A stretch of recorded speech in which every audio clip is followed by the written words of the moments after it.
नमस्कार, पॉलिटिकल पंचायत में आपका स्वागत है। मैं हूं प्रदीप डबास। आज देश के कई हिस्सों में सुबह 10 बजे से शाम 4 बजे तक ट्रेनें नहीं चली। यात्रियों को भारी दिक्कतों का सामना करना पड़ा।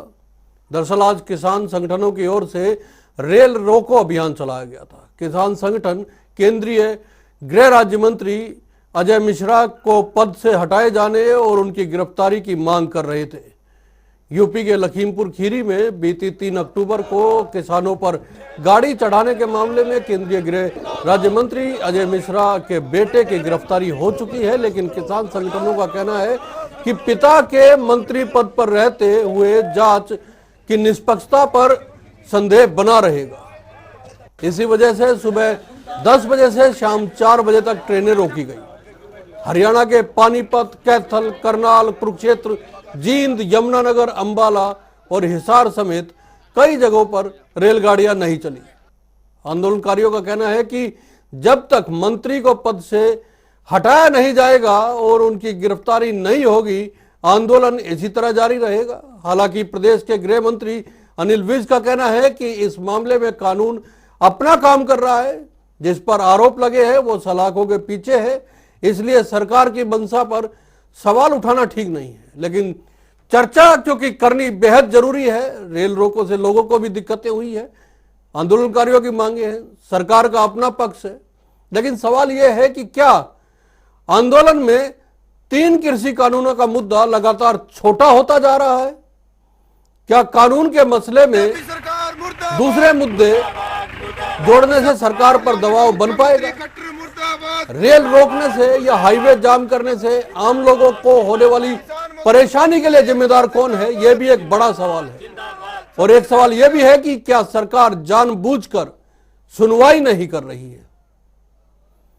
इन तमाम मुद्दों को लेकर हम बातचीत करेंगे, चर्चा करेंगे और कोशिश करेंगे कुछ ऐसी बात हो जो सकारात्मक हो। विजेंद्र नेहरा साहब हमारे साथ भारतीय जनता पार्टी से जुड़ चुके हैं, राय सिंह जी कांग्रेस के प्रवक्ता हैं, संदीप गोयल साहब इंडियन नेशनल लोकदल से और आंदोलनकारियों के नेता अभिमन्यु कोहाड़ साहब हमारे साथ रहेंगे। चर्चा की शुरुआत कर लेते हैं। आप सभी का स्वागत है। कोहाड़ साहब, पहला सवाल आप ही से। कई बिंदु हमने उठाए हैं। सबसे पहला सवाल यह है कि लोगों को होने वाली दिक्कतें जो है, रोज हाईवे जाम, रेलवे ट्रैक जाम, ट्रेनें ना चलनी, यातायात के साधनों में बाधा डालना, दिक्कतें होती हैं लोगों को। इसके लिए जिम्मेदार कौन है?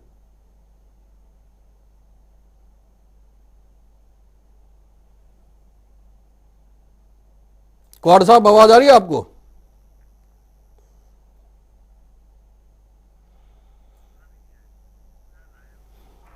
चलिए विजेंद्र नेहरा साहब से पहला सवाल ले लेते हैं। नेहरा साहब, प्रदेश के होम मिनिस्टर साहब ने तो कह दिया है कि सरकार की निष्पक्षता, सरकार की मंशा पर शक नहीं करना चाहिए और जांच निष्पक्षता के साथ हो रही है। लेकिन आप भरोसा क्यों नहीं दिलवा पा रहे हैं? क्या जो किसान संगठनों का कहना है कि पद का लालच इतना बड़ा हो गया है कि छोड़ ही नहीं पा रहे हैं? कैसे यकीन रहेगा कि जब पिता इतने बड़े पद पे हैं, मंत्री हैं, तो बेटे के साथ वीआईपी ट्रीटमेंट नहीं होगा? उनके साथ जिनके घरों में दिक्कतें हुई हैं, चिराग बुझ गए, उनके साथ इंसाफ मिल पाएगा या नहीं मिल पाएगा? यह संदेह की बात है। देखिए प्रदीप जी, आपको आवाज ठीक से आ रही है मेरी? बिल्कुल आ रही है साहब। प्रदीप जी देखिए, जिस तरह से बार बार तरह तरह के जो प्रयास रहते हैं, कभी भारत बंद की बात करते हैं, कभी रेल रोको अभियान चलाते हैं, इस तरह की तमाम जो गतिविधियां प्रदीप जी, आम जनता को परेशानी होती है, बहुत दिक्कत होती है इन सब चीजों से। और कहीं ना कहीं प्रदीप जी, आप बहुत वरिष्ठ पत्रकार हैं, हम सबको ये सोचना पड़ेगा कि जिस तरह से सबसे पहले 26 जनवरी को जो तिरंगे का अपमान हुआ, उसके बाद बंगाल की युवती के साथ दुराचार हुआ, उसके बाद में फिर जैसे तरह तरह के जो नेता हैं पार्टियों के, उनके गाड़ियों में तोड़फोड़ की जो घटनाएं होती हैं, उसके बाद मुकेश नाम के जो व्यक्ति है उसको जिंदा जला दिया, मुकेश शर्मा नाम के व्यक्ति को। और वर्तमान में जो 2-3 दिन पहले तालिबानी तरीके से जिस तरह से बर्बर और निर्मम हत्या हुई है एक गरीब दलित व्यक्ति की, उससे कहीं ना कहीं ये सोचने पे हम लोग मजबूर होते हैं क्या इस तरह का आंदोलन कभी हमारे जो देश का अन्नदाता है वो कर सकता है? वो कभी नहीं कर सकता। कहीं ना कहीं हम ये मान के चले कि अपनी राजनीति के लिए कुछ लोग उनको मोहरा बनाने का काम कर रहे हैं। और मैं बड़ी जिम्मेदारी से एक बात कहना चाहूंगा कि जो 2 दिन पहले हत्या हुई है एक गरीब दलित युवक की, उसकी जिम्मेदारी लेनी चाहिए जो 40 से संयुक्त मोर्चा के नेता हैं, उनको खड़े होकर सामने कहना चाहिए कि इसकी हत्या की जिम्मेदारी हम लेते हैं। क्यों? क्योंकि जब श्रेय आप लेते हैं तो कोई घटना अगर होती है तो उसकी जिम्मेदारी भी आपको लेनी चाहिए। जब माननीय मुख्यमंत्री जी की रैली में आप तोड़फोड़ कराते हैं करनाल के अंदर, तो गुरनाम चटूनी बाकायदा वीडियो जारी करके कहते हैं कि ये सब मैंने कराया, इसके श्रेय मुझे चाहिए। दूसरा नेता कहता है इसका श्रेय मुझे चाहिए।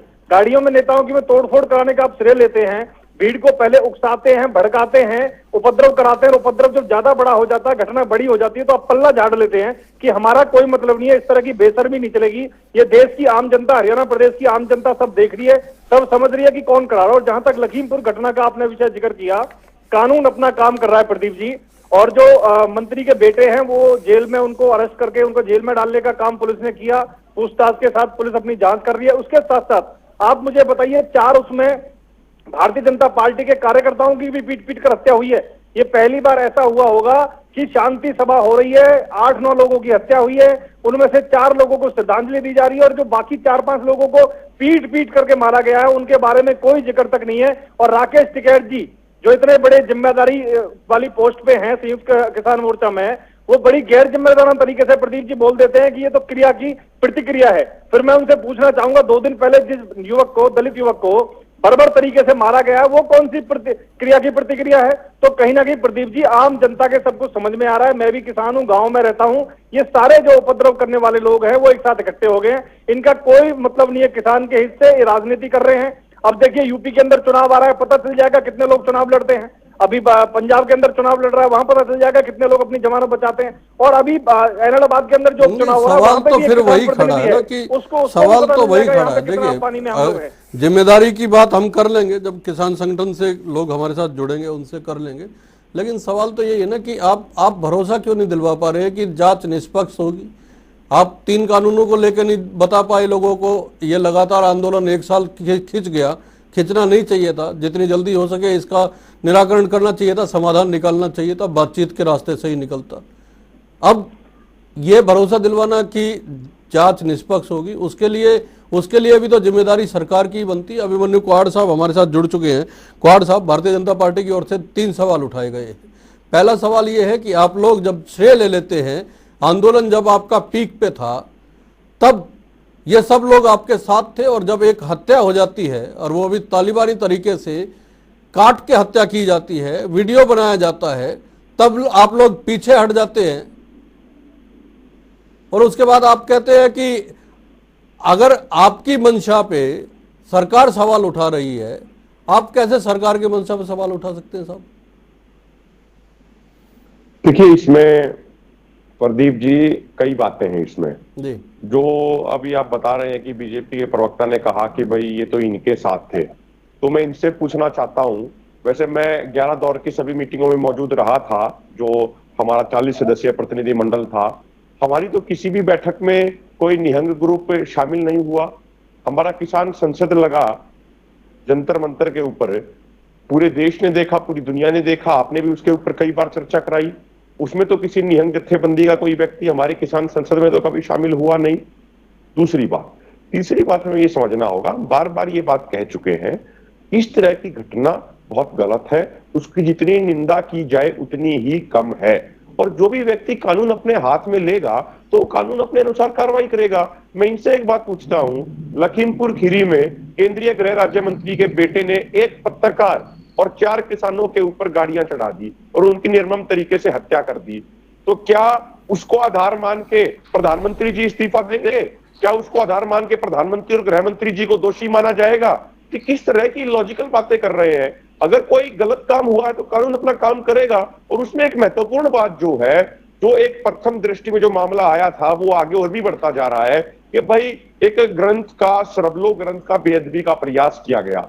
अब मृतक व्यक्ति की बहन का बयान आता है जो अखबार में छपता है। वो कहती है कि पिछले 15-20 दिनों से लखबीर किसी संधू नाम के व्यक्ति से फोन पे लगातार बात कर रहा था। काफी देर तक बात होती थी, और जब फोन आता था तो बाकी लोगों को घर से बाहर निकाल देता था वो व्यक्ति, और फिर उसके बाद कहते थे वो कि भाई मेरी बहुत दूर तक पहुंच हो गई है। उसके बाद अचानक से एक गांव में शादी होती है, उनके गांव में कोई निहंग कपड़े पहने हुआ एक व्यक्ति आता है और उनको लेके वहां से चला जाता है। 5-7 दिन से वो सिंगू बॉर्डर पे रह रहे थे, और महत्वपूर्ण बात उनकी बहन ने भी जो सवाल ये नहीं ना, सवाल तो ये है कि आपके आंदोलन में शामिल थे ना, वो बातचीत में शामिल नहीं हुए, अलग बात है। सपोर्ट तो आप ही लोगों को कर रहे थे ना, वो वहां बैठे हुए थे, लगातार आपके सपोर्ट में बैठे हुए थे, और नवंबर महीने दिसंबर महीने से बैठे हुए थे। अब दूसरा नवंबर दिसंबर आने को है, वो लगातार आप ही को तो सपोर्ट कर रहे थे। आप कैसे पल्ला झाड़ सकते हैं? मैं कह रहा हूं कि बहुत सारे ग्रुप्स हैं जो संयुक्त किसान मोर्चा का ऑफिशियली हिस्सा नहीं है, लेकिन वो हमें सपोर्ट कर रहे हैं। हमारा कहना है कि यदि कोई भी व्यक्ति, ये सवाल किसी एक सिंगल व्यक्ति का नहीं है, ये बात मेरे ऊपर भी लागू होती है। मुझे एक बात बताइए आप प्रदीप जी, मैं एक आखिरी बात आपसे पूछना चाहता हूं। मान लीजिए मैं कोई गलत काम करता हूं, तो यही तो कहेंगे ना कि अभिमन्यु कोहाड़ ने गलत या गैर कानूनी काम किया, या आप ये कहेंगे कि इनके पूरे गांव ने गलत काम कर दिया, पूरे जिले ने गलत काम कर दिया, या पूरे हरियाणा ने गलत काम कर दिया? ऐसा तो आप नहीं कहेंगे ना। मतलब ये हो गया ना कि मतलब ये हो गया, एक मुद्दे को, दो आपके साथ जुड़े हुए दो मुद्दे, उस पे आप एक पे सेंसिटिव है और एक पे एक्टिव ही नहीं है बिल्कुल भी। एक बात। दूसरी बात, सवाल ये है अभिमन्यु कोहाड़ साहब, जो चर्चा का सवाल है उसमें ये है, क्या रेल रोकने से, हाईवे जाम करने से अगर आपकी मांगे मान ली जाती तो 1 साल से आप लगातार कर ही रहे। आप सरकार से बात कीजिए, आप रास्ता निकालिए, लेकिन आम लोगों का इसमें क्या कसूर है जो रोजाना आपकी वजह से, आपके आंदोलन की वजह से प्रभावित होते हैं, परेशान होते हैं, दिक्कतें झेलते हैं? पहले कोविड की मार झेली 1 साल, उसके बाद 1 साल आपकी वजह से रोड जाम की मार झेल रहे हैं जो लोग, उनका क्या कसूर है? देखिए, जो आम लोगों को असुविधा हो रही है उनके प्रति हमारे मन में संवेदनाएं हैं, और उसके लिए हम खेद भी व्यक्त करते हैं, लेकिन उनको भी समझना चाहिए, और वो समझ भी रहे हैं बड़े पैमाने पे, कि जो ये आंदोलन चल रहा है उनके भविष्य को बचाने का आंदोलन है। और हम तो बातचीत के लिए तैयार है प्रदीप जी। कई बार डिबेट में आपके साथ ये बातचीत हुई है। 3 महीने पहले पूरे हरियाणा को पता लगना चाहिए ना, आप एक बड़े पत्रकार हैं, आप इस चीज को रखिए कि 3 महीने पहले संयुक्त किसान मोर्चा ने प्रधानमंत्री जी को पत्र लिखा था, वो मीडिया में भी हमने जारी किया था। 3-3.5 महीने हो गए, अब तक उस पत्र का कोई जवाब नहीं आया। प्रधानमंत्री जी सिर्फ भाषण में कहते हैं कि बातचीत के लिए तैयार है, एक कॉल की दूरी पे है, जब चाहे बात हो सकती है। क्या देश भाषणों से चलेगा क्या? राय सिंह जी, सरकार लगातार कह रही है कि जांच की निष्पक्षता पे संदेह करने का कोई सवाल ही नहीं। जो आरोपी है, जिन पे दोष दिया गया है, वो लोग सलाखों के पीछे हैं। फिर उसके बाद आप लोग भी आंदोलन करते हैं, आप लोग भी जाते हैं, मंत्री को पद से हटाने की बात करते हैं। अगर जिम्मेदारी लेने की बात है तो जो लोग 1 साल से आंदोलन को सपोर्ट कर रहे थे, जब उनसे कोई वारदात होती है तो आंदोलनकारी पल्ला झाड़ लेते हैं। अब कहा जा रहा है कि इसकी जिम्मेदारी जो है वो सरकार ले। जिस प्रकार आपने बात रखी है, मुद्दा है कि वही रेल क्यों रुकी थी, और आपने कहा है कि वहां पर जांच जारी है। लगभग 15 दिन हो गए। ये सरकार का कहना है, जांच कहां तक पहुंची? ये सरकार का कहना है। सरकार का जो आरोप है उसमें जिस प्रकार से आपने कहा, देखिए जो जांच का विषय है, मुद्दा क्या है कि देश के अंदर किसान जो आंदोलित हमारे संगठन है वो रेल को क्यों रोक रहे हैं, बड़ा स्पष्ट कारण है। दरबार साहब, हम थोड़ा सा इतिहास पर बात करते हैं। देश का किसान गेहूं और धान की फसल को सोना और चांदी की संज्ञा देकर 6 महीने मेहनत करके बड़े ही उत्साह और अमल के साथ मंडी में ले जाता था, परिवार के लिए सपने पालता था, नई उम्मीदें होती थी। अब क्या है कि पिछले 6 महीने की जो फसल धान के रूप में आई वो मंडियों में नहीं बिक रही है, लंबी लंबी लाइनें लग रही है, और जो फसल खेत में खड़ी है वो मौसम की मार से किसान परेशान है, उत्पादन अधिक बढ़ गया है, खर्चे पूरे नहीं हो रहे। तो ये सारी व्यवस्था आज की है। अगर हम बात करें पिछले 10 महीने की, किसान आंदोलित है क्यों? क्योंकि कानून बनाए गए 3 कृषि कायदे कानून किनके लिए? अपने उन मित्रों के लिए जिन्होंने 2014 और 2019 में सरकार बनाने में भूमिका निभाई। उनका कद उतारना था। इस प्रकार बंद दरवाजे में रात के अंधेरे में कदम बढ़ सकता है। अरे किसान क्या चाहते हैं 10 महीने से कि एमएसपी की गारंटी मिले और 3 कृषि कायदे कानून रद्द हो, तो यह आंदोलन खत्म हो जाएगा, समाप्त हो जाएगा। किसके हाथ में है? सरकार किसकी है? भाजपा भाजपा की है, जिम्मेदारी किसकी है? सरकार की है। बात कौन करेगा? सरकार करेगा। फिर विपक्ष और संगठनों पर आरोप क्यों? सरकार के लोगों को बताओ, समझाओ कि किस प्रकार से देश का किसान बात कर रहे हैं कि भाई लोग परेशान हैं। मैं गोयत साहब को शामिल कर लेता हूँ। आज मेरे पास वक्त थोड़ा पहले कम है। गोयत साहब आप लगातार एक साल से आंदोलन को समर्थन कर रहे हैं। अब आपको लग नहीं रहा कि आंदोलन अपना रास्ता थोड़ा सा भटक रहा है? आंदोलन था 3 कृषि कानूनों के खिलाफ, उसके बाद आंदोलन हो जाता है, कभी हिसार में आंदोलन होता है जो पर्चे दाखिल हो जाते हैं किसानों के खिलाफ, कभी करनाल में आंदोलन हो जाता है जो पर्चे दाखिल हो जाते हैं किसानों के खिलाफ, कभी लखीमपुर खीरी में जो घटना होती है उसमें किसान संगठनों के नेता ही जाके समझौता करवाते हैं और उसके बाद वो एक आंदोलन अलग से चलाया जाता है कि ये सब कुछ करना है। आंदोलन अपने मुख्य मुद्दों से कहीं भटक तो नहीं रहा है? आप एक साल से समर्थन कर रहे हैं एक भटके हुए आंदोलन का, कहीं ऐसा तो नहीं है? शहबाज साहब, ये आंदोलन बिल्कुल भी भटका हुआ नहीं है। ये आंदोलन बहुत ही अच्छी नीयत के साथ चलता हुआ, नेक इरादे के साथ चलता हुआ आंदोलन है। हाँ, इस आंदोलन को भटकाने की कोशिश सरकार के द्वारा जरूर की जाती है कि किस प्रकार अन्य जगहों पर जाकर किसानों के ऊपर अत्याचार किए जाते हैं। मुख्यमंत्री 500 लठों लेकर एक ऐसा दल बनाकर उनको जैसे को तैसा देकर भटकाने की कोशिश करते हैं। वो सब तो उन्होंने वापस ले लिए की कोशिश करते हैं। तो एक बात शहबाज साहब मैं आपके समक्ष रखना चाहूंगा, आप कल को किसी का बलात्कार कर दोगे फिर कह दोगे मुझे माफी कर दो, क्या आपको बलात्कार का जो अपराध है वो माफ हो गया? नहीं, क्या एक, किसी का एक बात कहने के बाद अगर उन्होंने वापस क्या लिए हैं तो क्या वो कम हो जाएगा?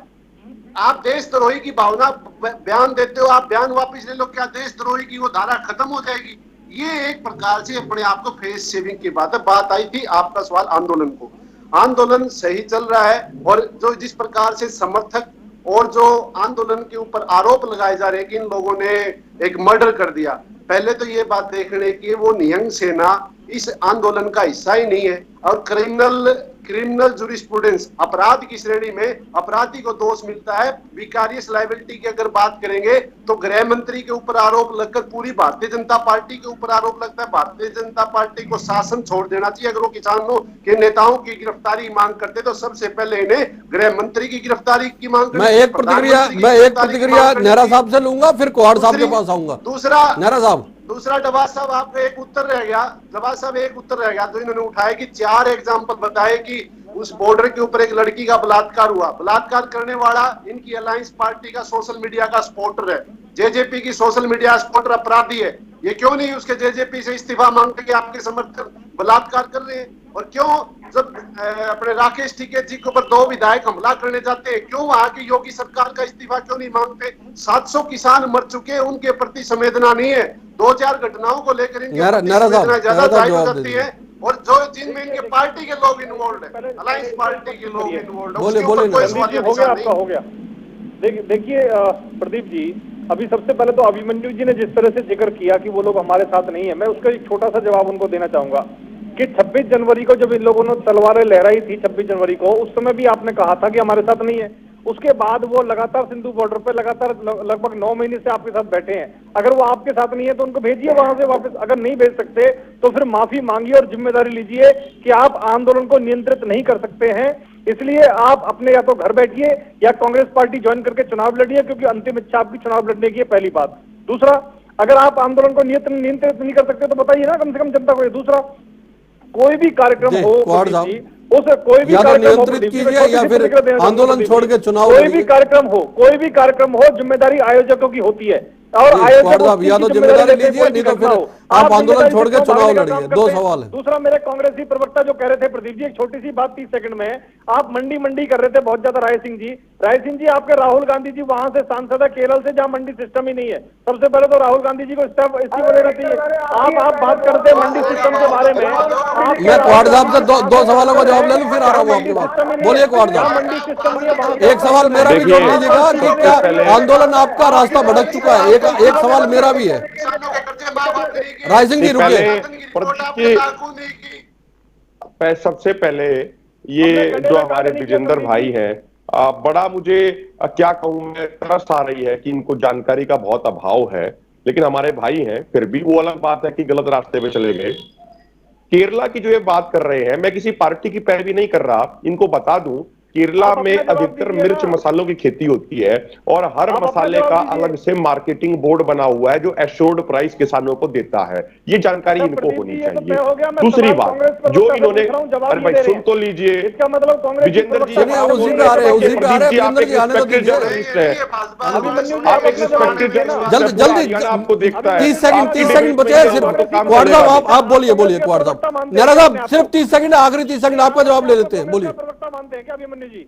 बोलिए। देखिए, कांग्रेस के जो लिए सवाल था विजेंद्र मेरा। जी ने कहा कि ये आंदोलन इनके नियंत्रण में नहीं है, मुझे एक बात बताइए, सरकार ये चला रहे हैं या सरकार हम चला रहे हैं? भाई एक बात हम क्लियर कर दे रहे हैं, वे अगर वहां पे आके बैठे हैं तो लॉ एंड ऑर्डर मेंटेन करने का काम तो सरकार का होता है ना। हमने जब यहां तक कह दिया, कोई भी व्यक्ति गलत करे, चाहे यदि मैं भी गलत कर रहा हूं, जी, मेरे ऊपर लॉ एंड कानून ऑर्डर के व्यवस्था अनुसार बनाए रखना संविधान के अनुसार सरकार का कार्रवाई काम होनी है, चाहिए। इसलिए आप लेकिन पूरे उसको टारगेट जो क्यों लोगों कर को रहे हैं? परेशानी हो रही है उसकी जिम्मेदारी लेने के लिए कोई तैयार नहीं है। आंदोलन कितना लंबा चलेगा ये भी ना सरकार को पता है ना आंदोलनकारियों को पता है। किस तरह की चीजें और देखने को मिलेंगी ये भी आने वाला वक्त बताएगा। बहुत बहुत धन्यवाद, नमस्कार।